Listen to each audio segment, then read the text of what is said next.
안녕하세요. 사연을 부탁해입니다. 오늘의 사연을 소개하겠습니다. 우리 집은 엄마와 언니 부부가 있습니다.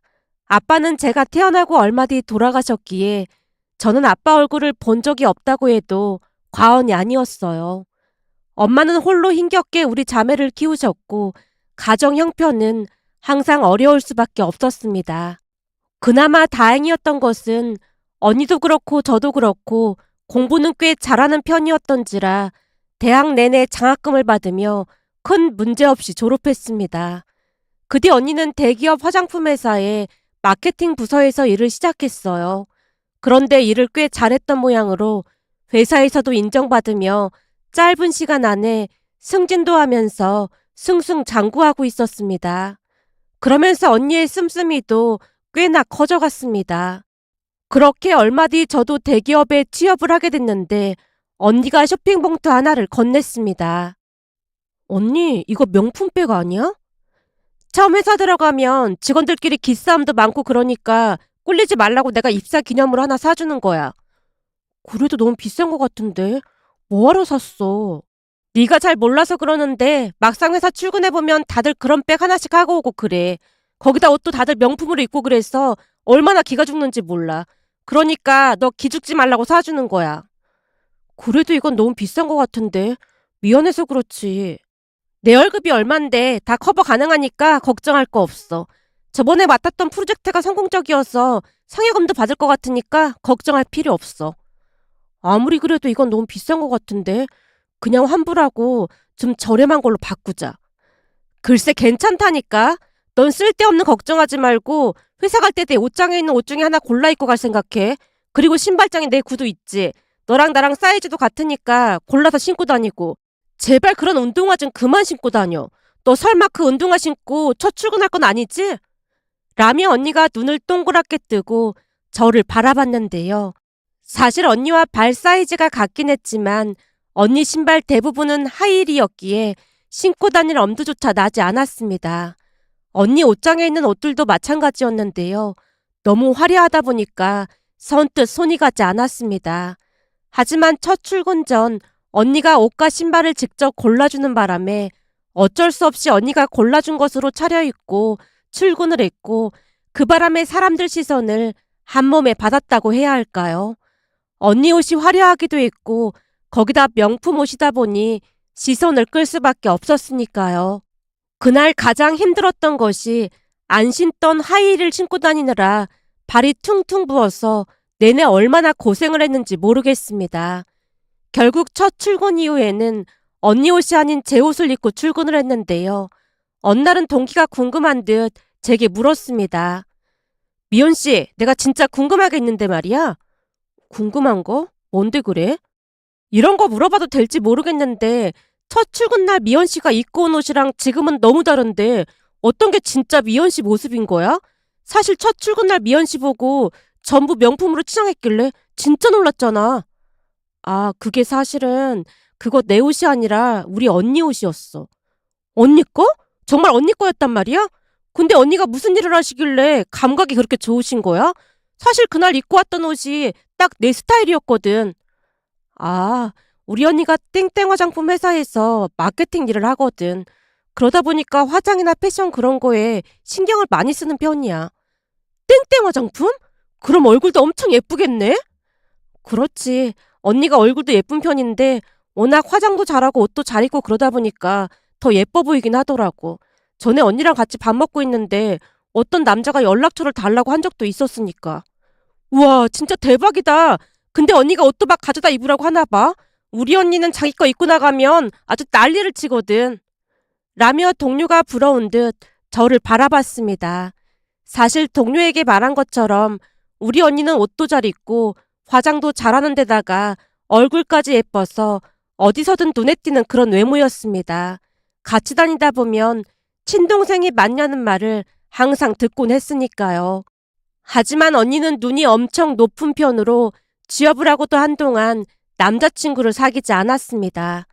물론 대학 다닐 때야 장학금을 받아야 했기에 공부하기 바빠서 그랬겠지만 회사에 들어가고도 한동안 남자친구가 없는 모습에 이상하다는 생각이 들어 어느 날 제가 물었어요. 회사에 언니 좋아하는 사람 많다고 하지 않았어? 그렇지 뭐. 근데 그중에 마음에 드는 사람이 하나도 없는 거야? 글쎄, 난 운명을 믿거든. 근데 아직까지는 그런 사람이 없었어. 운명이라고 하면 어떤 걸 말하는 건데? 한눈에 보고 딱 이 사람이다 그런 게 운명인 거지. 그러니까 운명의 상대를 보면 그냥 한눈에 알 수 있다고 하더라고. 난 그 운명을 기다리고 있어. 무슨 만화책 주인공도 아니고 허무맹랑한 소리를 하고 있어. 그러다가 그런 사람이 안 나타나면 어떻게 할 건데? 그럼 그냥 혼자 사는 거지 뭐. 난 그런 사람이 나타나기 전까지는 절대 결혼 안 할 거야. 근데 분명히 운명의 상대가 알아서 나를 찾아올 거야. 라며 언니가 확신에 찬 목소리로 말을 했습니다. 저는 그런 언니를 참으로 많이 좋아했습니다. 무언가 확신을 가지고 삶을 살아가는 모습이 멋져 보이기만 했으니까요. 거기다 엄마와 제게도 최선을 다했기에 항상 든든하기도 했고요. 하지만 그런 언니에게도 한 가지 단점이 있었는데요. 아무래도 돈을 많이 벌다 보니 그만큼 씀씀이도 해펐다고 해야 할까요? 한마디로 그달 번 돈을 그달 다 쓰면서 마치 욜로족처럼 살았습니다. 그 모습에 걱정스러운 마음이 들어 언니에게 물었어요. 언니, 돈을 좀 모으면서 살아야 하지 않을까? 그렇게 다 써버리면 불안하잖아. 한 번뿐인 인생 쪼들리고 살고 싶지 않아. 그리고 너도 알다시피 우리가 그동안 얼마나 힘들게 살았어. 내가 죽어라고 공부한 이유도 이렇게 살기 위해서 그런 거야. 예전에 돈 때문에 서름당한 거 생각하면 아직도 서럽다니까. 물론 나중에는 돈을 좀 모아야겠지만 지금은 우선 즐기면서 살 거야. 라며 언니가 제 충고를 들은 적도 하지 않았습니다. 그 뒤로도 언니는 회사에서 승승장구했기에 월급도 더 올랐고 더욱 화려한 삶을 살았어요. 하지만 저는 딱히 돈을 쓸 일이 없었기에 차곡차곡 적금을 들면서 살았고요. 저는 명품백을 사는 것보다 적금 만기가 될 때마다 더 큰 희열을 느꼈으니까요. 그러던 어느 날은 퇴근을 해서 집에 들어오자마자 언니가 제게 말했어요.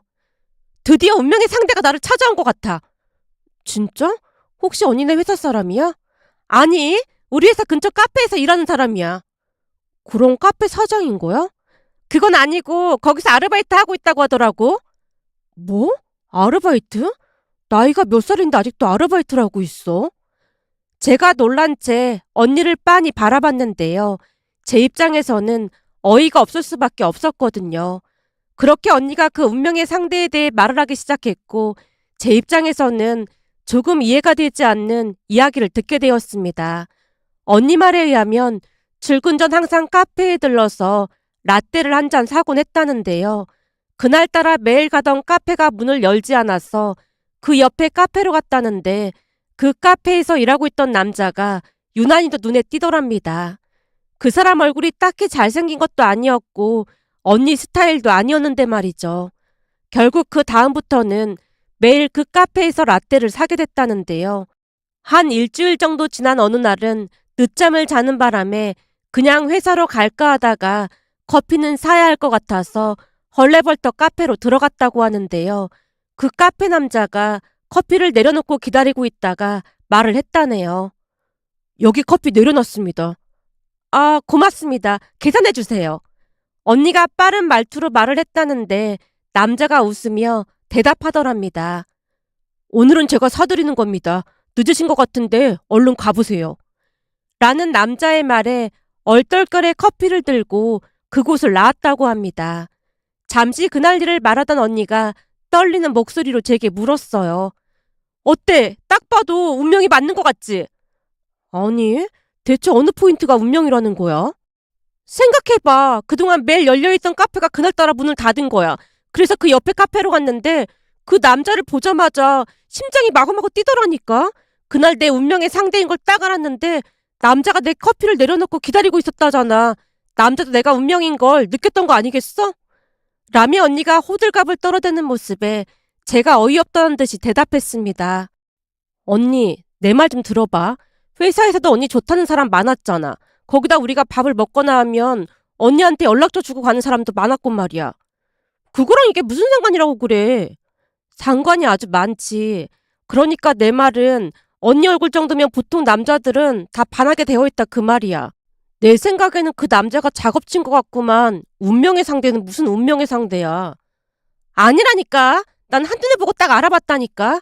내가 기다리던 사람이 딱 맞아. 그래서 이번 주 주말에 데이트하기로 했어. 언니가 들뜬 목소리로 말을 했습니다. 언니는 제 말을 귓등으로도 듣지 않았고 그 남자와 정식으로 사귀게 되었는데요. 얼마 뒤 언니가 다시 말을 꺼냈습니다.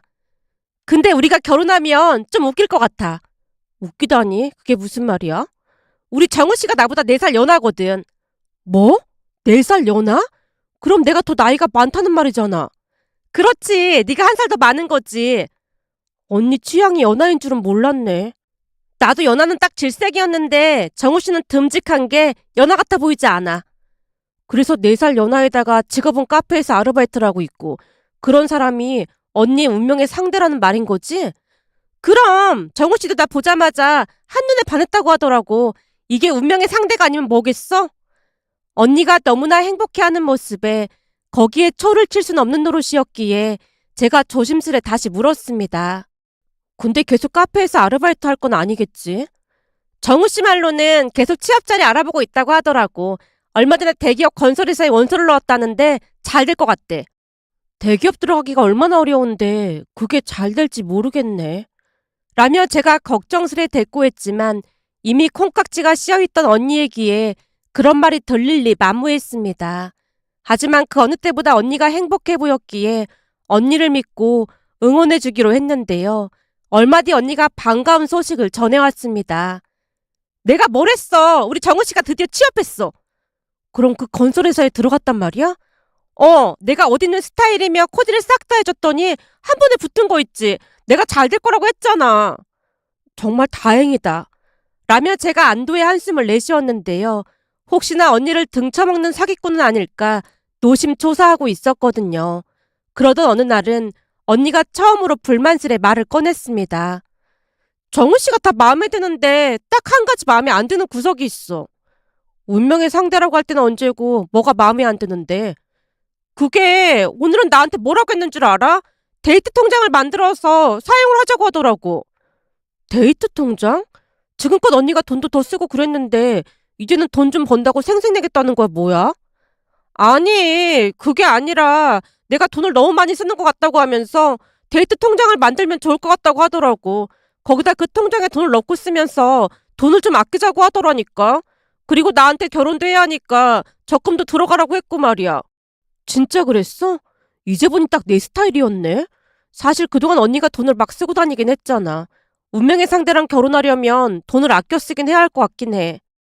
근데 정우 씨가 좀 짠돌이 기질이 있나 보다 그랬었는데 알고 봤더니 그새 돈을 꽤 많이 모았더라고.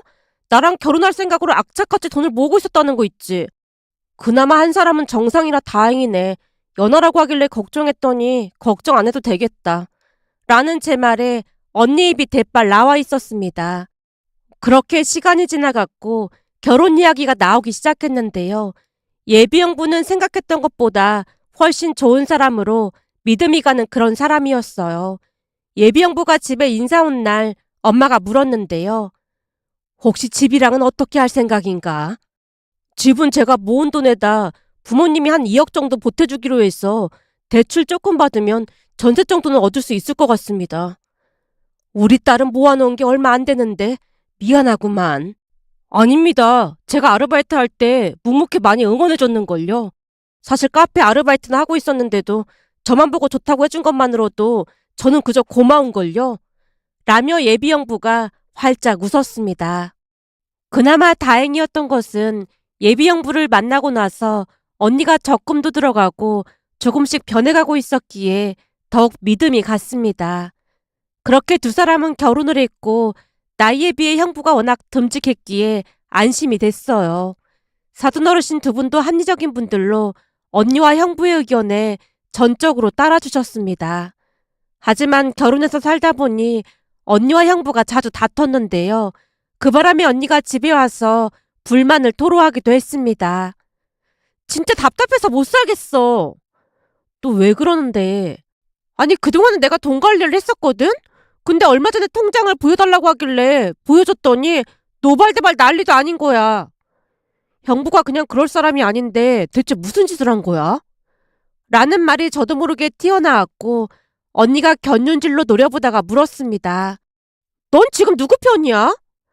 지금 누구 편인지가 중요한 게 아니라 설마 그동안 돈을 하나도 안 모은 건 아니겠지? 전혀 안 모은 건 아니고 이래저래 쓰다 보니까 얼마 못 모으긴 했지. 거기다 얼마 전에 시아버님 생신이어서 내가 용돈을 드렸는데 시아버님이 돈을 돌려주신 거 있지? 뭐? 돈을 돌려주셨다고? 얼마를 드렸는데? 내 딴에는 결혼하고 첫 생신이고 하니까 100만 원 드렸거든. 근데 아버님이 기겁을 하시면서 돌려주셨어. 100만 원을 드렸는데 돌려주셨다고? 그래, 집안 대대로 짠돌이 집안이 분명하다니까. 근데 대부분 용돈 드리면 그냥 받는다고 하던데 막 기겁을 하시더라니까. 내가 얼마나 민망했는지 몰라. 사돈 어르신이 군인이셨다고 했지. 맞아. 중령으로 복무하시다가 예편하셨다고 하는데 어머니께 들어보니까 아버님도 어마어마한 짠돌이었다고 하시더라고.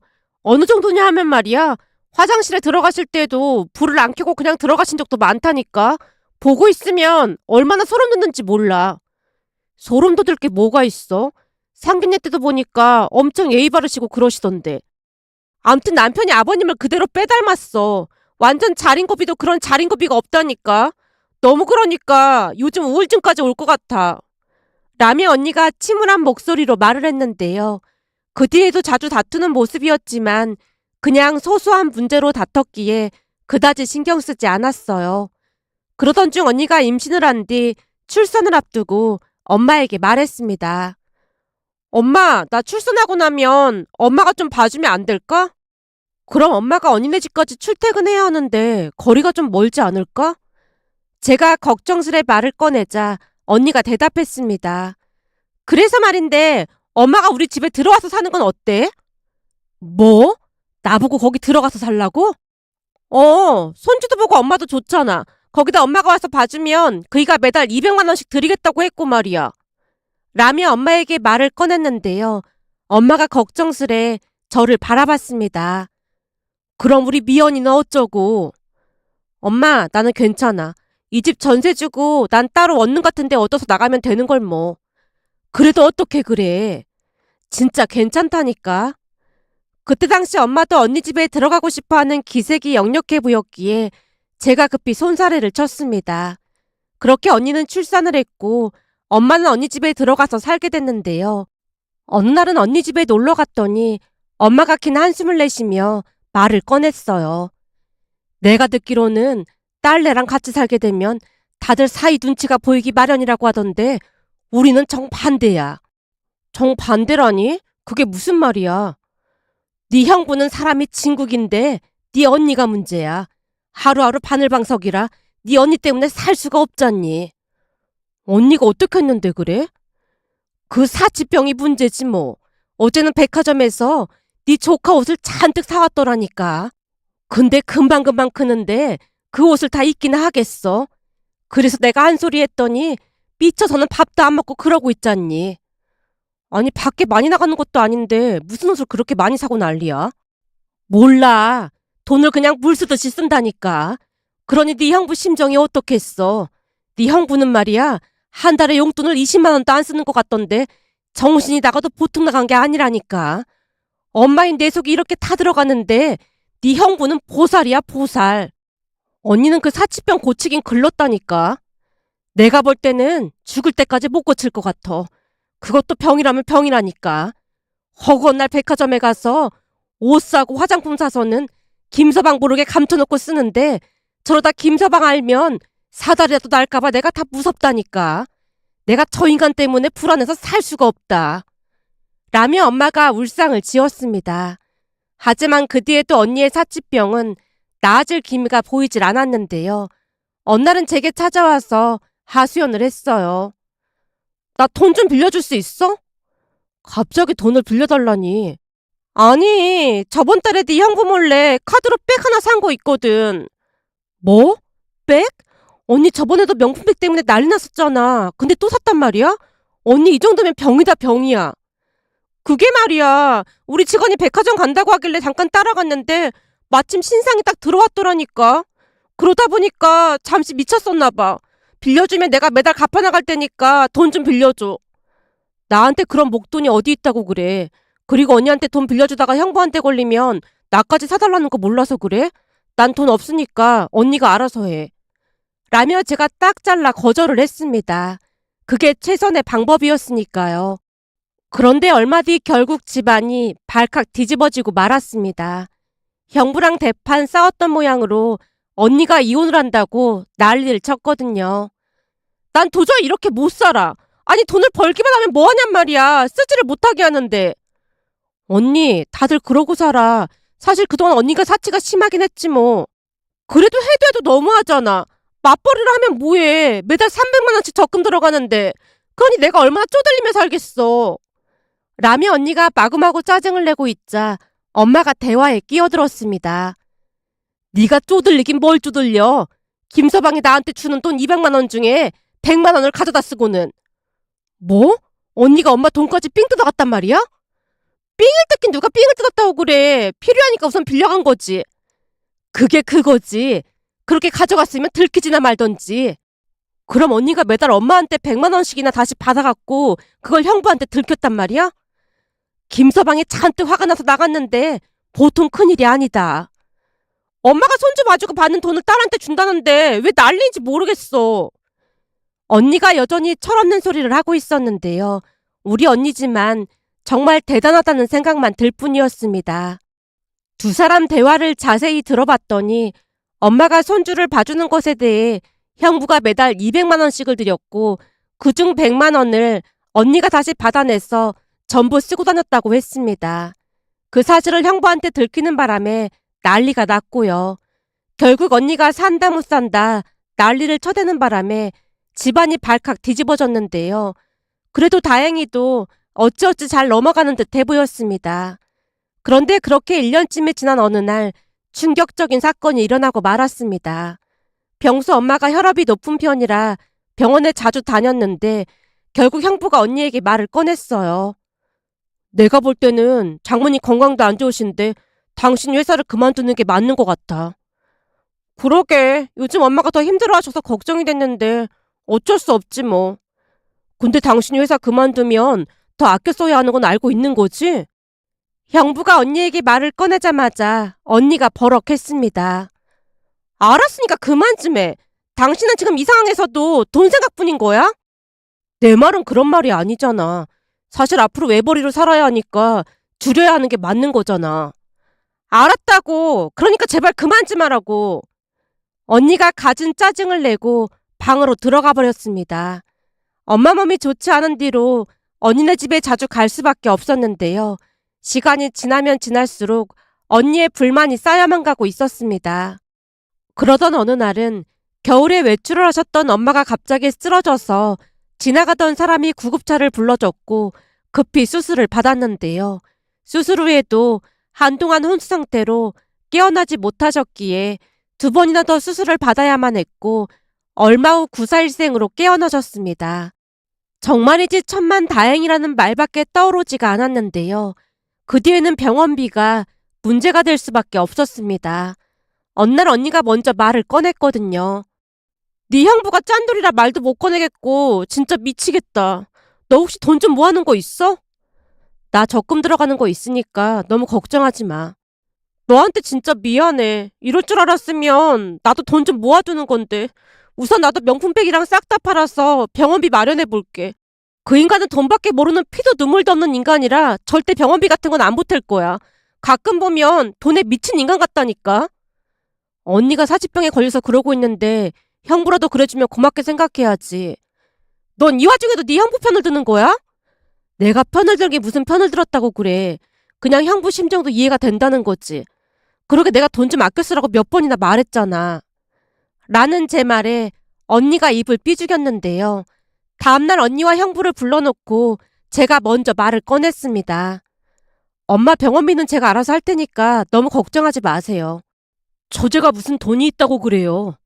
그동안 꽤 많이 모아놔서 병원비 정도는 충분할 것 같아요. 라는 제 말에 형부가 나지막하게 말을 이어갔습니다. 그동안 아끼고 아껴서 모은 돈으로 병원비하고 나면 처제 결혼은 뭘로 하려고 그래요. 병원비는 내가 알아서 할 테니까 걱정하지 마요. 네? 형부가요? 그래도 병원비가 꽤 많이 나왔을걸요? 우리 엄마인데 제가 하는 게 맞는 거죠. 사이도 자식인데 처제가 그런 말 하니까 좀 서운하네요. 라며 형부가 통장 몇 개를 보여줬는데요. 통장에 각각의 이름이 적혀 있는 게 아니겠어요?